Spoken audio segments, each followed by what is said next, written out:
હાલ summer season ચાલુ થઈ છે અને ગરમીનું પ્રમાણ વધુ છે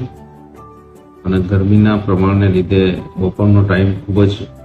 ગરમ હોય છે. તો એ સમય દરમિયાન 12 વાગ્યાથી 4ની વચ્ચે જે સિગ્નલો છે એ બ્લિંકર્સ કરવાના નિર્ણય લેવામાં આવેલ છે અને yellow, orange, red zone declare થાય એ દરમિયાન એ પરિસ્થિતિ અનુસાર આપણે એ સિગ્નલો ને બ્લિંકર્સ મોડ પર રાખીશું, જેથી વાહન ચાલકોને